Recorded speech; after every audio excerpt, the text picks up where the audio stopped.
तो उसके बाद क्या हुआ, 1834 में प्रूशियन इनिशिएटिव के थ्रू प्रूशियन इनिशिएटिव के थ्रू क्या हुआ, कस्टम बैरियर बना and it was mostly joined by most states of the Germany, right. अब जर्मन भी इसका पार्ट बन गया, क्योंकि ये जो यूनियंस थे इनको लगा कि ये सिस्टम कहीं ना कहीं तो गड़बड़ सा हो रहा है, गड़बड़ से जा रहा है एक सिस्टम। सो उन्हें लगा कि इस सिस्टम को अब बंद कर देना चाहिए। तो उन्होंने क्या मेजर्स लिया, अभी ये देखने वाले हैं। मतलब देखिए, अब तक हमने डिस्कस कर लिया कि इकोनॉमिकली हार्मफुल तक क्या है, कैसे है, इकोनॉमिकली हार्मफुल क्यों है। अब आगे देखते हैं कि ऐसे क्या मेजर्स थे जो यूनियन ट्रेड ने मींस यूनियन कस्टम यूनियन ने लिए, which made this system more profitable and economically बहुत अच्छा कर दिया सिस्टम को। तो देखिए क्या किया उन्होंने। फर्स्ट थिंग उन्होंने क्या किया, यूनियन अबॉलिश टैरिफ बैरियर्स। ये जो बैरियर्स थे ना, ये सबसे पहले अबॉलिश कर दिए, राइट। ये सबसे अच्छी चीज की उन्होंने, क्योंकि यही सबसे हार्मफुल था economically. It was very harmful if you see at the economics perspective, it was very harmful, right. So उन्होंने सबसे पहले क्या किया, they abolish the tariff barriers. सबसे पहले उन्होंने टैरिफ बैरियर्स को अबॉलिश कर दिया। उसके बाद they reduce the currencies from 30 to 2। अब इसकी बात मैंने पहले भी की। अब देखिए 39 स्टेट्स है, confederation of 39 states are there. So उनके खुद के करेंसीज है एंड वेट एंड मेजर्स है। अब कुछ स्टेट्स, अब आप बोलेंगे कि 39 स्टेट्स एंड 30 करेंसीज है सिर्फ। सो इसका आंसर क्या निकल सकता है, या इसका क्लू क्या निकल सकता है कि कुछ स्टेट्स किसी स्टेट्स के अंडर काम करती होगी, राइट। कुछ एक स्टेट ने 3-4 स्टेट्स को अपने अंडर लिया होगा थ्रू द एग्रीमेंट, ऐसा कुछ तो हुआ होगा। सो टोटल कितनी करेंसीज बन गई, 30 करेंसीज। अब इतनी सारी करेंसीज, राइट, कॉम्प्लिकेशन होगा कि नहीं, सही बात है, कॉम्प्लिकेशन तो होगा ही। सो उन्होंने क्या किया, 30 करेंसी से, इतनी सारी करेंसी से डायरेक्ट 2 पे ला दिया। ये अच्छी बात की कि 30 करेंसी से डायरेक्ट 2 पे ला दी उन्होंने। सच में हंसी आ रही है, बहुत अच्छा किया इन्होंने। 30 करेंसीज टू 2 करेंसीज ओनली। ना कॉम्प्लिकेशंस होंगी, बिल्कुल नहीं होंगी कॉम्प्लिकेशंस। अब देखो ये हेल्प किस तरीके से करता है।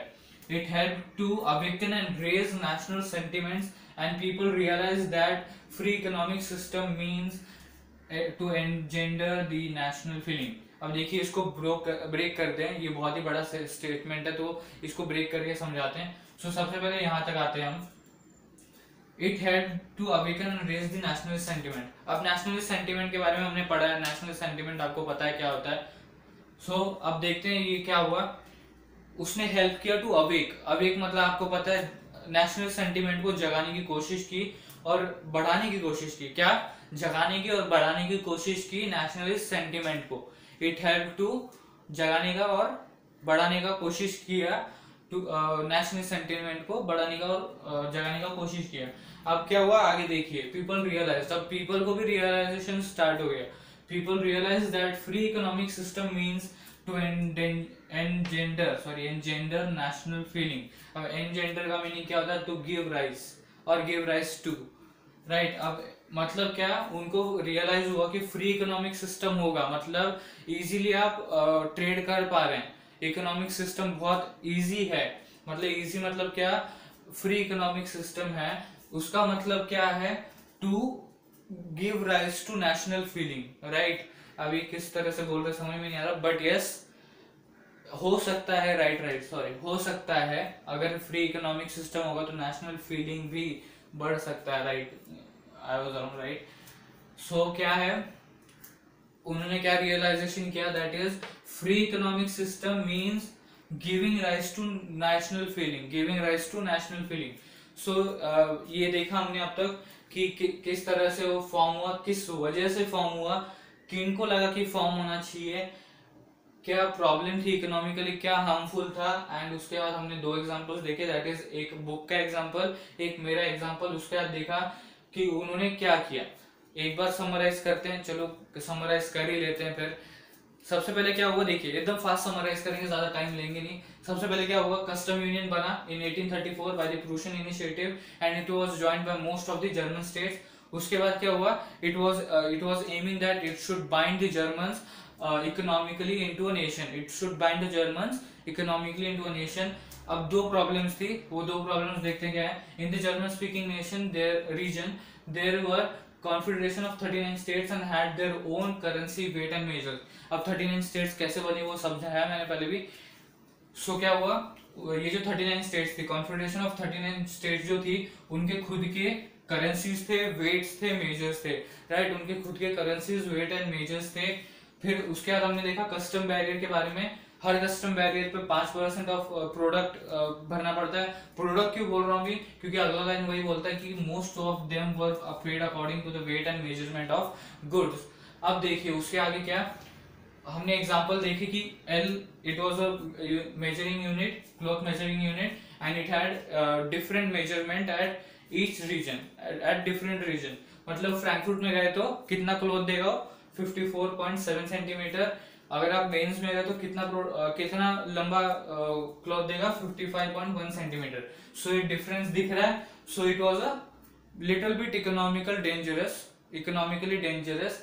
उसके बाद हमने देखा कि कस्टम बैरियर किस तरह से बहुत ज्यादा डेंजरस हो सकता है। सो हमने देखा कि हैम्सबर्ग से न्यूरेमबर्ग को जाना है आपको, सो 11 कस्टम बैरियर है, 155 का हो जाता है। अगर 100 का रुपीज का ये है आपका क्या बोलते हैं प्रोडक्ट है, सो वो न्यूरेमबर्ग तक पहुंचने तक आपको 155 तक हो जाएगा। सो ये इकोनॉमिकली बहुत हार्मफुल था। सो उसके बाद क्या हुआ, ये जो पूरा सिस्टम चल रहा था, ये एक obstacle for economic exchange and growth. ये क्या हुआ, उनको लगा कि ये obstacle for economic exchange and growth किसको लगा, न्यू कमर्शियल क्लासेस को। और उन्होंने क्या डिमांड किया, उन्होंने क्या आर्ग्यू किया, creation of unified economic territory. अब मैंने समझाया आपको इस वीडियो में यूनिफाइड इकोनॉमिक टेरिटरी क्या होता है। फॉर द मूवमेंट ऑफ, अब किसके मूवमेंट के लिए, गुड्स के मूवमेंट के लिए, पीपल के मूवमेंट के लिए, and for movement of capital. अब उसके बाद हमने देखा कि कॉन्फेडरेशन का मीनिंग क्या होता है। अब उसके आगे देखा कि देन ये जो न्यू कमर्शियल क्लासेस थे वो ग्रो अप हुई, एंड देन ये यूनियन, कस्टम यूनियन बना। अब उन्होंने क्या क्या किया, उन्होंने सबसे पहले तो टैरिफ बैरियर्स रिमूव किए। उसकी वजह से क्या प्रॉफिट हुआ वो मैंने बताया आपको। उसके बाद 30 करेंसी से 2 करेंसी पे रिड्यूस कर दिया, जो करेंसीज थी 30 से 2 पे कर दिया। इससे क्या हुआ, कॉम्प्लिकेशंस इन कैलकुलेशंस नहीं होंगे, ये मैंने आपको समझाया किस तरह से नहीं होंगे।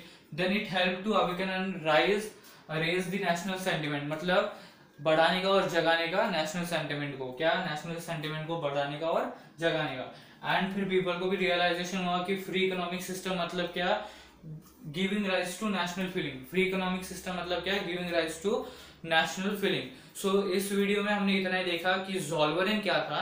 पहले भी मैंने वीडियोस में कई बार आपको समझाया था, ब्रीफली समझाया था, बट तो मैंने सोचा कि डिटेल में समझा ही देते हैं। सो मैंने पूरी तरह से अपना फुल ट्राई किया कि ज़ोल्वरेन को मैं आपको समझाऊं। इसके बाद आपको सिर्फ 3 चीजें करनी है, दैट इज, अगर आपको वीडियो पसंद आया होगा, हेल्पफुल लगा होगा तो लाइक माय वीडियो। अगर आपको लगता है कि दूसरों को भी हेल्पफुल होगा तो शेयर माय वीडियो। एंड अगर आपको लगता है आने वाली वीडियोस भी हेल्पफुल रहेंगे तो subscribe my channel Gyan Classes. तो आपको सिर्फ 3 चीजें करनी है, like and share my video and subscribe my channel Gyan Classes. And thank you for watching this video friends.